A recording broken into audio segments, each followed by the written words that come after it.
Hello everyone, कैसे आप सभी। उम्मीद करता हूँ बहुत ही अच्छे और बिल्कुल स्वस्थ होंगे। तो चलिए आज का वीडियो स्टार्ट करते हैं और आज के इस वीडियो में हम क्लास 10 मैथ को बहुत ही अच्छे से समझने का प्रयास करेंगे। जी हाँ, पहला चैप्टर, जैसे कि हम आपसे बताए थे कि साइंस और मैथ साथ में चलेगा, तो हमारा साइंस स्टार्ट हो चुका है। आप अगर वो वीडियो नहीं देखे तो जाकर पहला वीडियो देखिए और हमारे साथ आप रोजाना एक वीडियो देखते रहिए और अपना नोट्स जो भी है मैनेज करते रहिए और पढ़ाई अच्छे से करते रहिए। तो चलिए वीडियो को स्टार्ट करते हैं। स्टार्ट करने से पहले बता दें कि आज हम पढ़ेंगे क्या। देखिए वीडियो बहुत ही ज़्यादा छोटा होगा, मगर आपको इस अध्याय को यानी वास्तविक संख्या रियल नंबर को समझने के लिए आपको उस हद तक मजबूत कर देगा ताकि इस आप अध्याय को बहुत ही अच्छे से समझ सके और कोई भी परेशानी कोई भी तकलीफ ना हो। तो सबसे पहले रियल नंबर क्या है, वास्तविक संख्या क्या है, तो इस चीज को समझने से पहले कुछ बेसिक संख्या है उनको हम जान लेते हैं। प्रकृत संख्या क्या होता है, पूर्ण संख्या क्या होता है, सम संख्या क्या होता है, विषम संख्या क्या होता है, भाज्य संख्या क्या होता है, अभाज्य संख्या क्या होता है, पूर्णांक संख्या क्या होता है,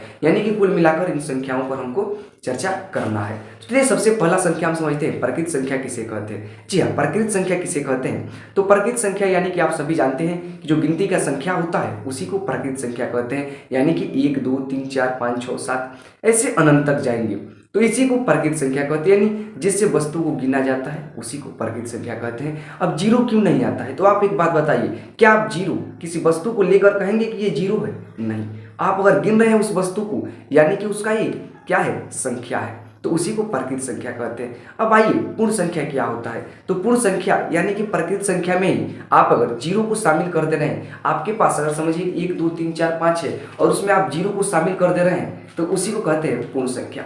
अब देखिए पूर्णांक संख्या क्या होता है, बहुत अच्छे से और बारीकी से समझते चलिए। तो पूर्णांक संख्या होता है यानी कि पूर्ण संख्या में उसके ऋणात्मक को शामिल कर देने पर ही उसे पूर्णांक कहते हैं। यानी पूर्ण संख्या कहाँ से स्टार्ट होता है, 0 1 2 3 4 5 6 7 अनंत तक, और उसका अपोजिट कर दे, माइनस भी इधर कर दे, जीरो तो है सेंटर में और -1 -2 -3 -4 ऐसे अनंत तक कर दे, तो इन संख्याओं को ये जो समूह बनेगा उसी को हम कहेंगे पूर्णांक संख्या। जी हाँ, उसी को कहेंगे पूर्णांक संख्या।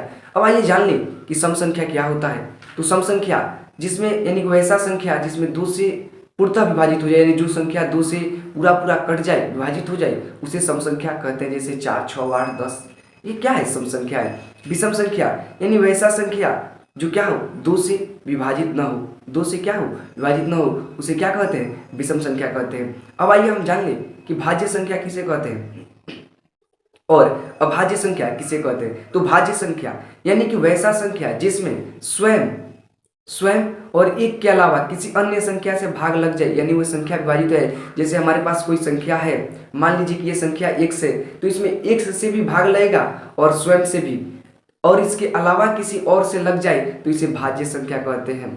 जैसे कि हमारा 2 क्या भाज्य संख्या है? नहीं ना, क्यों, 2 में 2 से लगेगा और 1 से लगेगा, इसके अलावा किससे लगेगा, नहीं लगेगा। 3 है, 3 से लगेगा, 1 से लगेगा, क्या इसके अलावा किससे लगेगा, नहीं लगेगा। अगर आप एक 4 को लेते हैं तो 4 में 2 से भी लगेगा, 1 से भी लगेगा और 4 से भी लगेगा, यानी अलावा में 2। तो सबसे छोटी भाज्य संख्या क्या है, 4 है। सबसे छोटी भाज्य संख्या 4 है। अब हम बात कर लेते हैं अभाज्य संख्या क्या होता है।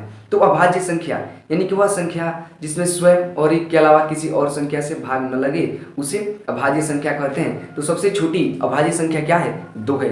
कैसे, 2 में 1 से भाग लगेगा और 2 से लगेगा, क्या इसके अलावा किससे लगेगा, नहीं। 3 5 7 ये सब क्या है, अभाज्य संख्या है। अब हम आते हैं किस संख्या पर, तो वास्तविक संख्या पर। वास्तविक संख्या क्या होता है इसको अच्छे से समझेंगे और वीडियो को यहीं पर बंद करेंगे। देखिए, तो वास्तविक संख्या होता है यानी कि परिमेय संख्या और अपरिमेय संख्या के योग को ही वास्तविक संख्या कहते हैं। यानी कि वैसा संख्या जिसमें परिमेय संख्या का भी अध्ययन करना हो और अपरिमेय संख्या का भी, तो उसे ही वास्तविक संख्या कहेंगे। अब हम छोटा सा टॉपिक समझ लेते हैं कि परिमेय संख्या क्या होता है और अपरिमेय संख्या क्या होता है। तो परिमेय संख्या यानी कि जिसे p/q के रूप में लिखा जा सके, p/q के रूप में लिखा जा सके, जैसे कि 2/3, ये क्या है, परिमेय संख्या है। अब आपको यह क्या है, 2, हाँ 2 भी परिमेय संख्या है। क्यों, 2 के नीचे 1 यानी बट्टा में रहता है तो 2 भी परिमेय संख्या है। लेकिन हम बात करें √25, तो क्या ये परिमेय संख्या है, जी हाँ 25 है।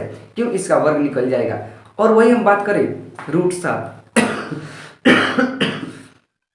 वही हम बात करें √7, तो √7 क्या है, परिमेय है कि अपरिमेय, तो √7 अपरिमेय है, जिसे p/q के रूप में न लिखा जा सके। तो वीडियो अगर आपको अच्छा लगा हो तो सब्सक्राइब करिए या ना करिए, अपने दोस्त में शेयर कीजिए ताकि वो भी इस चीज़ का फ़ायदा उठा सके। इसके नेक्स्ट वीडियो में हम देखेंगे कि यूक्लिड विभाजन एल्गोरिथम या परिमेयिका क्या है और उस क्लास में एंट्री कर लेंगे। ये तो बेसिक है, तो आप पहले इसको समझकर और इसको नोट कर लीजिए। जो भी मैं बोला हूँ उसे सुनते रहिए, 1-2 बार सुनिए, याद हो जाएगा। वो तो इस तक चलिए मिलते हैं अगले वीडियो में, तब तक के लिए ओके बाय बाय।